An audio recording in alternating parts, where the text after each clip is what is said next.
Okey, hari ni cikgu nak sambung lagi bab 6 iaitu 6.4 yang terakhir untuk bab 6 ni lah. Pengiraan kos penggunaan elektrik. Macam mana kita nak kira kos penggunaan elektrik. Okey, tengok gambar di sini.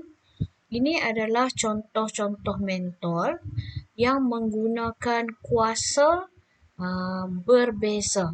Okey, W itu adalah watt. Ini 10 watt, 20 watt, 100 watt dan ini juga 100 watt. Watt adalah unit bagi kuasa. Okey, lampu ni menggunakan 10, 20, kemudian lampu yang seterusnya 100. Okey.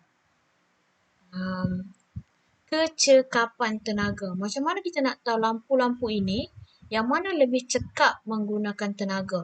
Okey, apa itu kecekapan tenaga?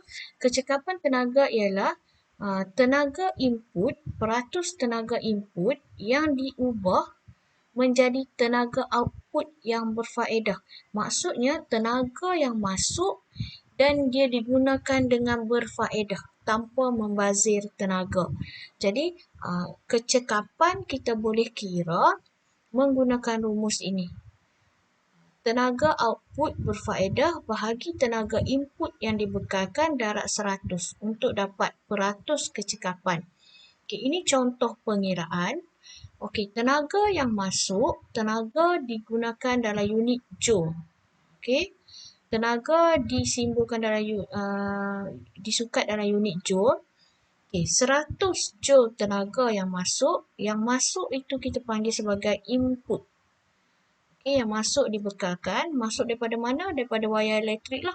Okey, masuk ke dalam lampu. Lampu ini adalah lampu mentol berfilamen. Kita nak tengok lampu ini cekap ke tidak menggunakan tenaga. 8 joule, tadi masuk 100. 8 joule sahaja yang output berfaedah yang menjadi cahaya. 92 lagi menjadi haba. Maksudnya lampu ini cepat panas. 8 sahaja yang jadi cahaya, 92 lagi menjadi haba. Okay, kita kira adakah lampu ini cekap? Okay, guna rumus tadi, kemudian kita dapat 8% sahaja yang menjadi cahaya. Maksudnya lampu ini tidak cekap. Hanya 8% sahaja yang tenaga yang berfaedah. Yang digunakan dengan berfaedah. Maksudnya lampu jenis ini tidak cekap menggunakan tenaga. Okey, kita tengok contoh-contoh lampu lain yang cekap menggunakan tenaga. Ini lampu macam tadilah, lampu berfilamen. Okey, dia ada filamen kat dalam. Okey, lampu berfilamen dia hanya menggunakan tenaga untuk menjadi cahaya. Elektrik untuk menjadi cahaya hanya 10%. Kalau lampu CFL, Compact Fluorescence Lamp, dia menggunakan elektrik sebanyak 50% untuk menjadi cahaya. Kalau LED, 90% tenaga elektrik digunakan untuk menjadi tenaga cahaya. Maksudnya lampu inilah paling cekap menggunakan tenaga. Dia tidak membazirkan tenaga dan tidak cepat panas.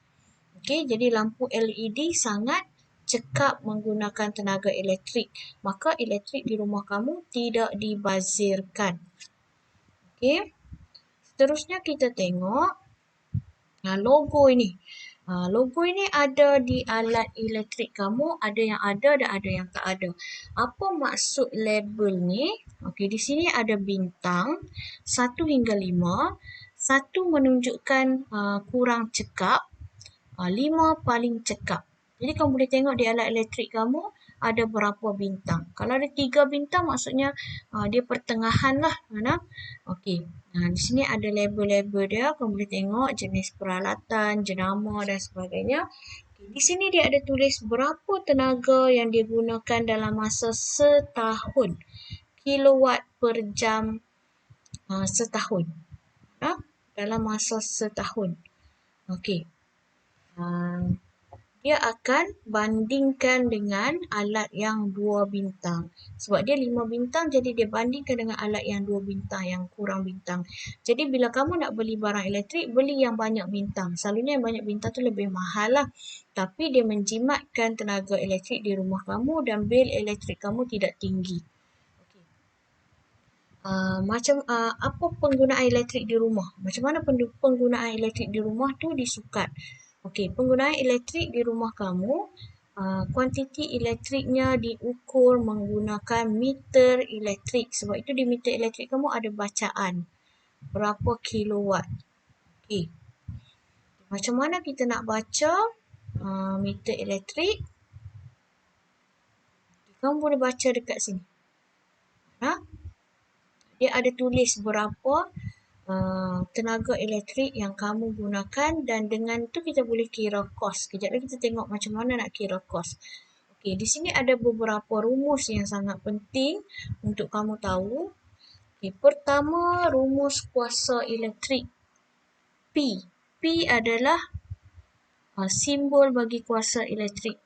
Maksudnya di sini P sama dengan E. E bahagi T. E itu apa? E itu adalah tenaga elektrik. T itu adalah masa. Masa dalam unit saat. Jadi kamu kena tukar dulu masa itu dalam unit saat. Kalau masa dia bagi 10 minit, kena tukar kepada saat. Baru boleh kira. Kalau tenaga elektrik dalam joule. Kuasa yang kita dapat dalam watt. Okey. Itu nak kira kuasa elektrik.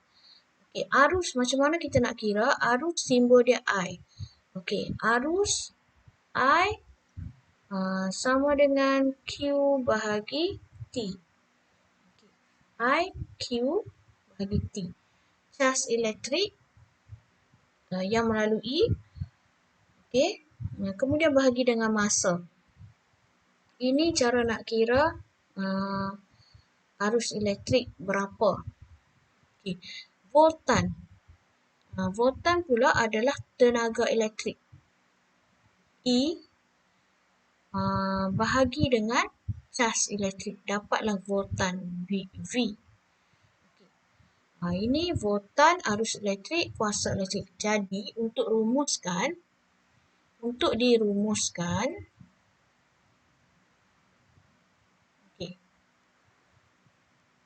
maka rumusan dia kuasa P sama dengan V darab I. Voltan darab arus elektrik. Sama dengan voltan darab arus elektrik. Ingat rumus ni. Ingat rumus ni. Okey. Ini perkaitan antara kuasa, arus dan voltan. Okey.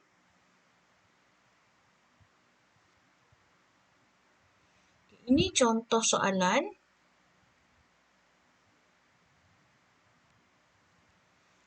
Ini dia nak kira apa? Okay, ada 2 biji mentor, 40 dan 60. Ini kadar penggunaan tenaga elektrik bagi 40 adalah 40 joules per saat. Okey. Tadi kita kata P sama dengan V darab I. Okey, jadi I sama dengan V per P lah. Ataupun P per V. P per V.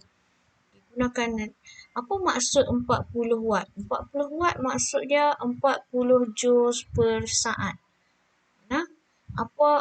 Dia punya dia sama dengan 40 joule per saat. Apa maksud S? -1 maksudnya per saat. Saat di bawah. Contoh 60 joule bahagi 1 saat. Maksudnya dia menggunakan tenaga elektrik 60 joule dalam masa 1 saat. Saat ni kita bawa naik atas, dia akan jadi 60 JS -1. Jadi mentor ini dia menggunakan 40 joules tenaga dalam masa 1 saat. Maka kuasa dia adalah 40 watt. Kalau ini dia menggunakan 60 joules tenaga dalam masa 1 saat, maka dia mempunyai kuasa 60 watt. Okay. Mentor 40 watt, lebih jimat tenaga lah, lebih rendah kuasa, lebih jimat tenaga. Jadi yang 40 watt lebih jimat tenaga, yang 60 watt lebih banyak tenaga digunakan. Okey, kalau alat elektrik pula macam mana kita nak kira?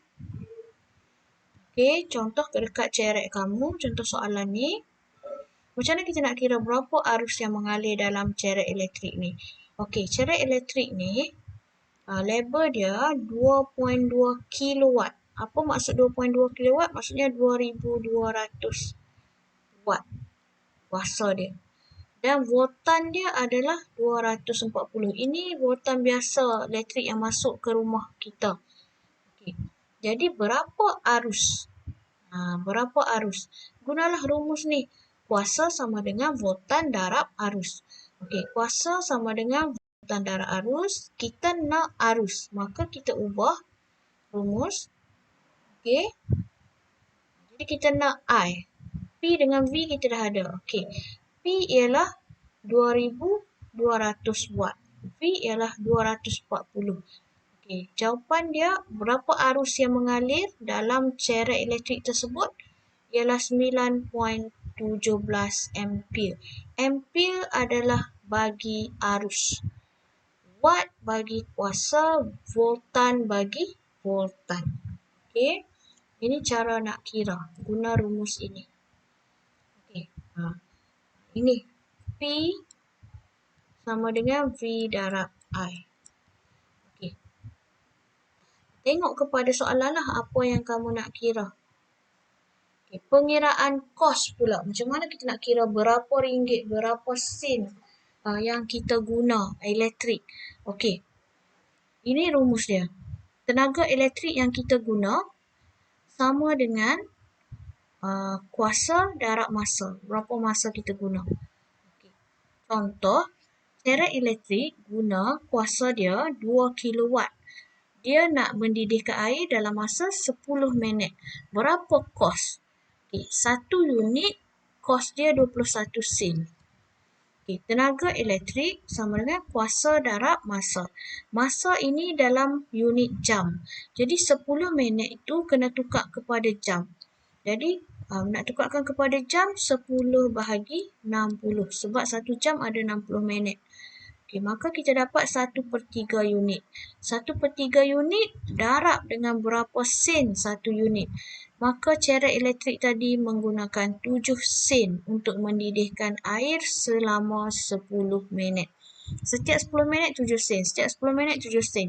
Jadi kamu guna rumus ini untuk kira berapa minit yang kamu guna dan kamu dapat berapa sen. Contoh tengok TV 10 jam. Jadi kamu guna rumus ni lah. Berapa kuasa TV itu? Berapa masa? Masa 10 jam. Tak perlu tukar lah sebab ni dalam unit jam. Okay. Kalau TV tu katalah 550 kilowatt. Darat lah 2 jam. Darat 2. Lepas tu darat dengan berapa sen? 1 unit. Okay, jadi adalah berapa ringgit yang kamu dah tonton TV dalam masa 2 jam. Itu contoh. Okay. Kaedah penjimatan penggunaan tenaga elektrik. Kita kena menjimatkan tenaga elektrik. Salah satu contoh lah yang diaplikasikan di negara kita ialah bangunan hijau. Okay, bangunan hijau ni adalah bangunan yang dia mempunyai ciri-ciri pengudaraan yang cekap, dia kurang menggunakan pendingin hawa dan kipas. Dia lebih gunakan angin semula jadi. Okay, dan dia menggunakan tenaga cahaya semula jadilah, kurang lampu. Dia jimat elektrik. Dan kalau dia guna elektrik pun dia guna panel suria. Ini contoh teknologi yang menjimatkan penggunaan tenaga elektrik. Okey. Itu saja. Nanti kita akan buat latihan di dalam grup.